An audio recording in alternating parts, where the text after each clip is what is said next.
Greetings, my dear viewer. You're on the channel The Price of Cheating. The channel is for those who appreciate traditional family values and condemn adultery. So be sure to subscribe to the channel. Let's get started. My name is Mark, and I would like to invite you on a journey that began when our son Robert spread his wings and flew into adulthood. Passionate about studying other countries, he got a place at the National University, and soon he was going to embark on an exciting adventure that would delay him for many years. We were already looking forward to Christmas Eve to see him. With Robert's departure, our house has become a little different. The bedroom and bathroom he occupied were now vacant, and I turned to my wife Susan with a playful grin. "You prefer a bath rather than a shower, don't you?" I asked, knowing the answer perfectly well. "When I'm not in a hurry, yes," she replied, her curiosity aroused. "Why are you asking?" "Why not make it more interesting? How about we share a bath?" I suggested. She hesitated, her cheeks flushed at the hint of intrigue. "No, yes. Maybe later." A spark of mischief lit up in my head. "How about we move all the laundry to the bathroom?" I suggested, feeling a growing excitement. "There's a shower over the bathtub if needed, and our bathroom doesn't have a bathtub. Think about it. No more arguing about where to sit, and you won't have to think about my relentless neatness." She laughed, and I saw the gears turn. As the week went on, I noticed that her wardrobe was changing, more bright work clothes and daring underwear. Fridays became a showcase, and I found myself attracted to her playful confidence. At first, I felt a little out of place, but one Friday when I came home early and hurried to the bathroom, I surprised myself. The seat was lowered, which caused an unexpected pause. At that moment, I realized that our house was being transformed, as was our relationship. It was a new chapter filled with spontaneity and the thrill of shared experiences. Who would have thought that Robert's departure would lead to such delightful adventures for Susan and me? I am a self-proclaimed tidy person, but when it comes to the toilet seat, my bathroom has its own rules. The seat must be raised. This is my declaration of male territory. "Did you use the toilet this morning by any chance?" I asked Susan, half jokingly, but with a note of suspicion. "Good God, no. I never dreamed of it. You're too neat for that," she replied, her eyes widening in mock horror. And to be honest, I believed her. But there was a man in the frame, most likely a husband, who had his own fights for a place at home. He came into my room, used my toilet, and automatically closed the seat. I could imagine him in bed with her, and after that she went to her clean bathroom to freshen up, blissfully unaware that he had just left evidence of his visit in my domain. Did this happen every Friday? I couldn't get rid of that thought, but what worried me most was how I managed to stay calm. Rage boiled inside me. Next Friday, I decided to take a day off from work and think over my little operation. I rented my fancy car at the rental office and took another one for the day.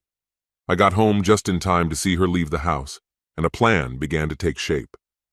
I followed her unnoticed until she parked her car in the nearest parking lot, and then followed her example, positioning myself so that I could keep an eye on her car while I slipped into the cafe to drink coffee, and thoughts of possible options flashed through my head. In a noisy coffee shop across the street, I was lost in thought, considering my next move. Anticipating the unexpected, I decided to equip myself. I quickly ran into the nearest men's clothing store and bought an elegant, lightweight anorak and a stylish baseball cap. 2 shops later, I bought a needlework knife and a retractable blade, armed in case something happened. With a sense of satisfaction, I returned to the parking lot and took my former place, like an experienced professional. Returning to the coffee shop, I took another cup of steaming tea and headed to my rented car, carefully monitoring the surroundings. At exactly 11 a.m., a man got out of an elegant car parked next to Susan's car, which aroused my curiosity. Just 2 minutes later, Susan got out of the car, slipped into her car, and opened the passenger door, inviting him in with casual grace. They headed to a popular pub, famous for its irresistible lunch dishes. I followed them unnoticed, changing into my disguise as they settled down at a cozy table at the back entrance, where there was plenty of room for them. The pub was only half full, which provided perfect cover as I settled down at the bar, keeping my eyes on their table. Gathering my courage, I went to the waiter and ordered. He hesitated, but I showed him the 20 pounds, and his reluctance disappeared. "Come on, it'll only take a second," I urged, my heart pounding with anticipation. The scene unfolded like a well-rehearsed play.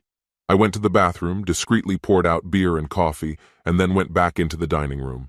Their table was right between me and the exit, a perfect vantage point. The waiter, who now understood my plan, approached them, pretending to be clumsy when he dropped his spoon at Susan's feet. When she stretched out her legs in surprise, both she and the man paid attention to him.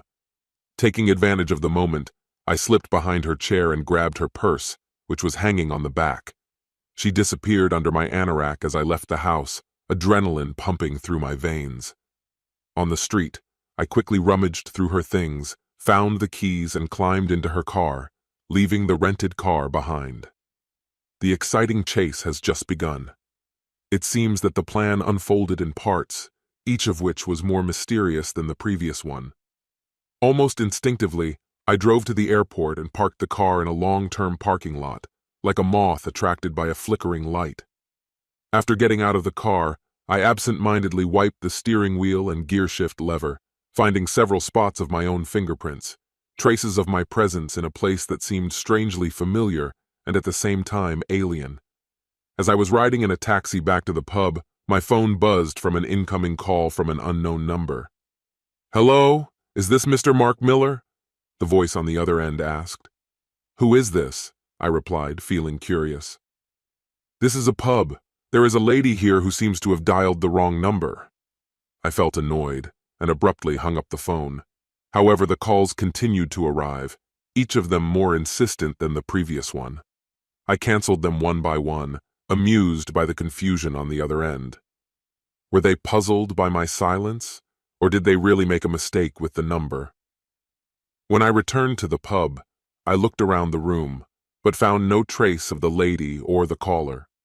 My thoughts returned to the rental car, and for the first time I decided to rummage through Susan's bag. Inside, I found a tiny pair of panties, completely fresh, and hinting that the day had not yet come to an end. It dawned on me that if she didn't have time to buy more, she might spend the rest of the day without comfortable underwear.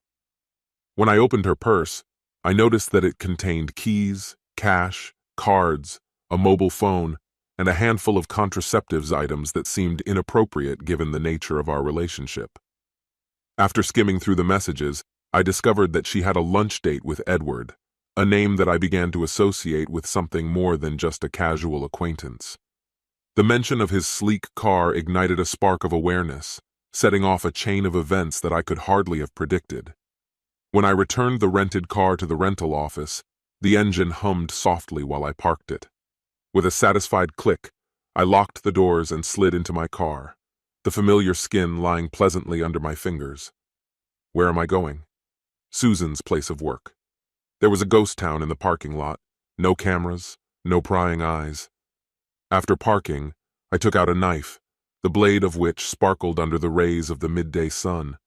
I quickly dealt with the valves of her lover's car. While I was working, the blade danced, leaving deep scratches on the smooth bodywork, a trace of my work. "Stop it, Susan," I muttered to myself, pleased with how chaotic everything turned out. I had to close both doors tightly to keep my little secret. Maybe this is the work of an envious colleague who is bitterly worried about his inability to write. With that thought in mind, I went home, feeling calm. 20 minutes after our dinner, when the spoon had already crashed to the floor, Susan finally noticed her bag was missing. At first, it seemed that there was no connection between these two events. She and Edward casually mentioned this to the waiter, who immediately began a futile search in the dining room. The bartender shrugged, claiming that nothing unusual had happened.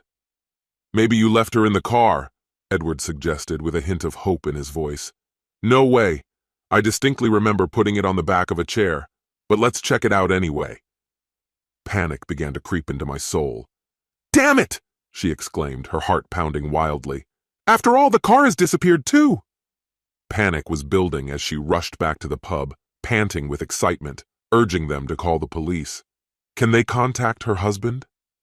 They tried, but every time they dialed the number, they seemed to come to a dead end. When the police finally arrived, she laid out the whole confusing story, trying to piece it together. Ignoring the chaos around her, she realized that the keys were in her bag. It looked like the thief had his eye on her car, and panic was creeping up on her. Time was running out, her house was vulnerable, and every second counted. In the confusion, Susan couldn't remember if there was anything in her purse that could lead a thief right to her doorstep. Tension hung between her and Edward, and they found themselves at an impasse, wanting to go their separate ways. However, the police insisted that they check her house first, promising to escort them to the station after that to give evidence. The officer will stand guard while they deal with the consequences. At the station, they tried to call me at work, but found out that I had a personal day off. The anxiety grew as they dialed the phone number, but Susan became more and more convinced that she had mixed up the numbers. After what seemed like an eternity, they were finally given the go-ahead to leave. There was no cash in Susan's purse, and the officers were suddenly inundated with calls, which caused them to stand in place for at least an hour. At the moment the situation was clarified, Edward called a taxi, and they went back to the office. During the trip, they came up with an alibi for themselves, repeating the story that two colleagues were just enjoying lunch, which turned into chaos. When they reached Edward's luxury car, an unexpected turn awaited them. To get Susan home, he would have to fork out for another taxi. The door swung open and she stormed in, venting her frustration. "Did you come by taxi? What the hell are you doing here?" she shouted, and her voice echoed in the silence. She collapsed onto the couch, the weight of the day pressing down on her until she couldn't hold back anymore and her emotions burst out. Once again, I found myself in a waiting state, and then, out of the blue, she appeared Susan, haggardly getting out of a taxi. "Problems with the car?" I asked, burning with curiosity. She seemed a little deflated by my question. "Actually, my car was stolen, and my bag too." "How could this happen?" I was dying to find out, but she waved me off. "I'll explain everything, but first I need to take a shower. I spent the whole day in a dirty police station." I wasn't going to let her escape that easily. "Shower later. Give me all the details now. Sit down." I've rarely been this assertive, but I felt she needed to back off, and I wasn't going to let her slip away just yet. With a careful sigh, she sat down in her seat and told me everything that had happened. I listened attentively, sincerely sympathizing, but soon I wanted to dig deeper. "Where did you eat? Who were you with?" Her eyes narrowed at the change in my tone. I could tell that she sensed my wariness, but at the same time she held herself confidently, not wanting to show any signs of a defensive position. By the time she finished, anxiety hung in the air like a thick fog. I decided to change the subject. "I should call a locksmith, just in case." She looked puzzled. "Why?" "Because someone has the keys to our house. If there's anything incriminating in your bag, they might break in tonight while we're sleeping." At the word incriminating, she flinched, and I saw her shoulders tighten. I dialed the number of the locksmith, who agreed to come right now. Susan tried to run upstairs, but I couldn't. "You need to drink something while we wait. Let's calm our nerves." There was disappointment and gratitude in her eyes, but I could tell she appreciated the distraction. The night was just beginning, and I felt that we were on the verge of exposure. While she was enjoying the wine, I positioned myself behind her, gently kneading her shoulders and neck. A grin spread across my face as I felt her tension begin to fade, but she suddenly tensed up again, nervously tugging at her skirt. At that moment, a locksmith appeared, breaking the moment. "Okay, let him in," I ordered, watching her expression change. "You can just stand there while he changes the locks on the front and back doors." "Why should I do this?" she defended herself. "You're the one who lost the keys after lunch with that guy." Her silence spoke volumes. Her anxiety was still palpable. When everything was ready, I went to pay the bill, calling Susan with me. The locksmith handed us 2 blister packs, each of which had locks made using only 2 keys. He handed one of the packages to me. "I would like you to be the one to open it and check both keys. After a day like yours, I'm sure you'll appreciate the extra security." I carefully opened the package, first checking the keys to the front door, and then repeating the procedure for the back. After paying him, I put all 4 keys in my pocket. However, Susan still hadn't gone upstairs. "Okay," I said, breaking the silence. "Let's put an end to this terrible day." She shifted uncomfortably, clearly still tense. "By the way," I added casually, holding out my hand to show the contraceptives, "you dropped this. I'm sure it's yours. Do you want to enlighten me how long you've been using them and who was lucky enough to be in your company?" "It's not mine," she replied sharply, her denial hanging in the air, as did the tension between us. "But you're not listening to me. I know it's yours, and I'm giving you one last chance to be honest. To make it easier, let me spell it out for you. I've seen Edward's name in your contacts. Now tell me, how long has this been going on?" "What?" "I promise I'm not connected to anyone. It's not mine. Lift up your skirt." "No way!" I pushed her into a chair and she sat down on it, staggered, trying to keep her balance. As soon as she sat down, I pulled her skirt up to her waist, exposing her bare skin against the cool skin. "Where are your panties?" I squeezed my knees between her knees, not giving her a chance to close them. She instinctively covered herself with her hands. "Why are you doing this?" Her palms remained in place, creating a useless barrier. "I had a little incident at work," she finally admitted. Well, got into an unpleasant situation, and I threw them in the toilet."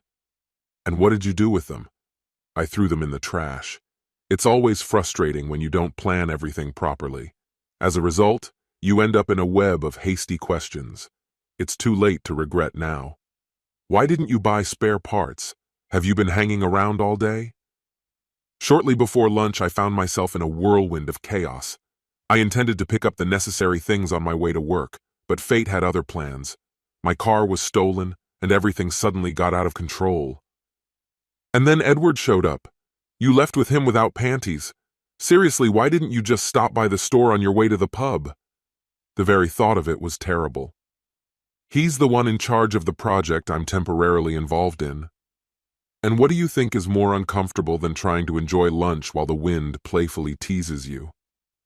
She stopped talking, and I grabbed her wrist, pulled her to her feet and led her upstairs. Her eyes widened in disbelief when she noticed the 2 packed suitcases. "Here's everything you'll need in the next few days while I start the divorce process," I announced. "And just so you know, there are no fresh panties for you there, and you definitely won't get new keys." Tears streamed down her face. Reality hit her hard. "Why are you so sure?" she whispered, her voice trembling. I couldn't help but remember the last time she found joy in this place. It was probably in the main bathroom where he had the audacity to use my toilet bowl and lower the seat. I was not devoid of emotion as I walked down the stairs with one of her bags. We stood in a dim hallway, tension in the air. "And where should I go?" she cried, her voice breaking. "I don't have any money or cards. I can't afford a hotel, and without a car, I can't even get a taxi." With a strong push, I pushed her out and then rummaged in one of the drawers. Her purse was there, a stark reminder of her past life. "Your purse is here," I said, handing her the purse. "There are about 50 pounds hidden in it. There are no cards. I'll handle the cancellation tomorrow. And by the way, the rest of the contraceptives are here too. You might want to charge for what's under your skirt if you're so desperate." She hesitated, then reached for her purse, her fingers trembling. "My keys are here," she muttered, hope flashing in her eyes. "Yes, but these house keys won't help you get back into the house. They're useless right now." "And my car?" "She's at the airport. If you decide to pick her up today, think about how far you can stretch those 50 pounds. Just don't come back. You ruined our love, our marriage that lasted 37 years. You ruined everything, and now I'm going to ruin your life. Everyone will know about your betrayal. Goodbye, you vile traitor." This concludes the story. If you like it, then put your powerful like and subscribe to the channel. Greetings, my dear viewer. You're on the channel The Price of Cheating. The channel is for those who appreciate traditional family values and condemn adultery. So be sure to subscribe to the channel. Let's get started. Vanessa, hi. It's me, your husband Oscar. You're surprised to hear from me after 2 long years, aren't you? I can imagine what a whirlwind of thoughts is going through your head right now. I know that you probably have countless questions, and I'm here to answer everything I can. But to be honest, I wouldn't be surprised if my words arouse even more curiosity, and that's fine with me. In fact, The more unanswered questions there are, the more it amuses me. It's a strange happiness that I find in your uncertainty. So why am I giving you a helping hand after all this time? The answer is simple and at the same time profound. I want you to know that I'm alive and, believe it or not, I'm doing well. I've been following your journey too.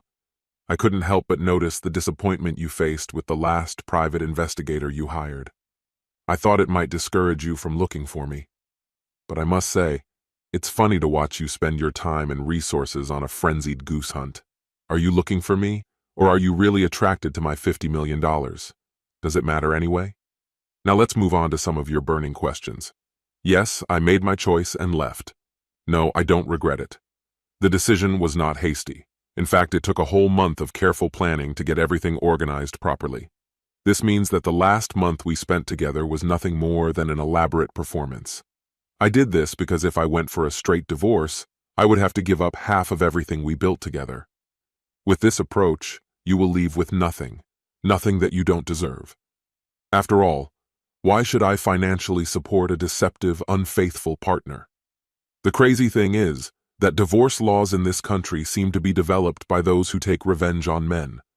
A wife can date half the population, but the husband is still obliged to share his wealth and support her, even if she is with someone else. It's just completely ridiculous. Oh, you caught that little detail, didn't you? Yes, I was well aware of your adventures with 3 of my so-called close friends. Have you ever thought about what kind of misfortunes happen to them?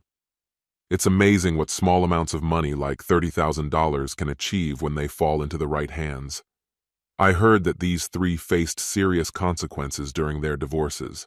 This is ironic, considering that they can no longer cheat on their wives. But who knows? Maybe their exes have desires too. I can only imagine how Bruno, Oscar, and Cheriton are coping without their precious manhood. Rumor has it that Cheriton's once mighty 10-inch pride has significantly diminished. I heard that a lawsuit is being prepared against me, but here's the rub. They can't find me in any way to hand over the papers. If they find me, just tell them that I have a solid alibi. Good luck finding evidence linking me to this case. Ouch! Did I let it slip? As for their desire to raise funds against me, they should change their mind. Speaking of my so-called buddies, they don't seem to be able to keep up with their bills. Being fired without a letter of recommendation must be unpleasant, especially after their employers came across some rather dubious videos of them having fun. Imagine their shock when they found banned videos on their work computers. To be honest, I can't blame them for fighting against these accusations. I can't blame them for resisting these accusations. The idea of being labeled as bad people and spending time in prison is a nightmare that no one wants to face. Who knows? Maybe they'll find a way to win and get out. And to make them feel better, I have allocated funds to ensure their survival in prison. But don't confuse this with security. I have allocated only the most necessary things so that they can survive. And as for the rest of the time spent behind bars, let's just say they probably won't thank me for my generosity for a long time. Perhaps they will be pleased with the idea of a group shower. I am a master at sending links to a website where I showed videos of you sleeping with my friends, to everyone in my life. Friends, family, colleagues, and even your boss. Judging by the rapid growth in the number of views, everyone liked the video where you are with them. I have a thought. Why not take advantage of this and start your career as an adult film star? After all, everyone already knows about your reputation. A scandal can be turned into earnings, especially since money is very useful to you now. A little side job won't hurt anyone, right? And if you're looking for me, here's a little breadcrumb for you. Check the postmark on the envelope.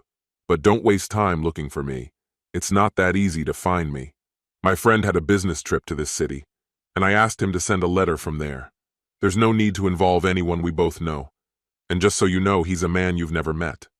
Here's a little advice for you. Maybe you should expand the search radius. Not that I would advise you to do this, but there are many wonderful places to live outside the good old USA.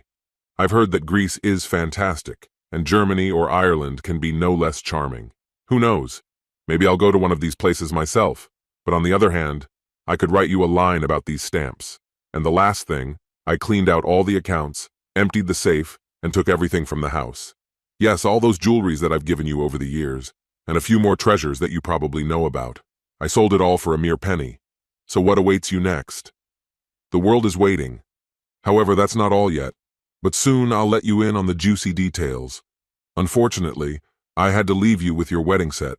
I couldn't think of a clever way to remove the rings from your fingers without warning you about it. And, as you probably already guessed, I refinanced the house and took all the capital. To be honest, I've never liked this place. They say that a few months after my departure, he was reprimanded. Luckily for you, your sister let you spend the night with her while she was on a business trip. Oh, and I sold my business too. I made sure that this transaction was conducted through international banks so that not a single cent came under the close attention of the American authorities. I still laugh when I remember the look on your face when you stormed into the office demanding to see me. The expression on your face when you found out that I had sold the business and I was no longer there was absolutely priceless. Yes, I wrote it down and sent it to you. You're welcome. Speaking of your sister, have you heard anything about her lately? No? It's a little weird. Do you remember how she was in love with me at the time? It turns out she never got over it. She asked me to tell you that she's fine. By the way, she contacted the realtor last week, and you have until the end of the month to vacate the apartment. She feels awkward, but it just doesn't make sense for her to keep a house that she won't live in anymore. And you know what? She's quite happy here with me. Oh, and she didn't mention that she quit her job last week, did she? With my $50 million and her $3 million, we will live like royalty, never working again. What are $2 million, you ask? She managed to sell her business, and now her spirit shines brighter than ever. Maybe one of your old friends will take you in until the trial, but let's get back to the decorations, okay? As I mentioned, I sold most of them. Your sister Annabelle, who now prefers to be called Anna because she has irrepressible energy, just fell in love with a diamond tennis bracelet, necklace, and earrings, so I decided to give them to her. But the brooch with an emerald, a sapphire ring, ruby earrings, and an elegant set of pearls that you inherited from your grandmother, they will remain in the family. Annabelle was immensely grateful when I handed them over. It always annoyed her that you took them away before she had time to enjoy them. On the other hand, at least now she can show them off. We dined in extravagant restaurants, attended chic clubs, and glamorous events. To be honest, I doubt that you will find yourself in a place where you can put on these jewels again. Most likely they will just be pawned if you still have them. Oh, by the way, she asked me to say hi to you and thank you for being such a sweet fool. And now back to Anna. As her only living relative, she made it clear that she had no intention of returning. She's furious with you for what you did to me, but despite her anger, she wants me to tell you how grateful she is for the opportunity to fly in and get me out of my depression. What else can I share? How did I know about your infidelity? In truth, does it really matter? I've already come to terms with it. I know it wasn't some dark scenario of attack or blackmail. There was no pressure. You decided to dive into it voluntarily, without hesitation. And no, I'm not interested in listening to your excuses. You don't have a decent excuse up your sleeve. Forgiveness? Will not be. Another chance? Absolutely not. My advice? File for divorce on the grounds that you were abandoned. Of course, you will be left with nothing, but at least it will clear the way for you to find the next victim.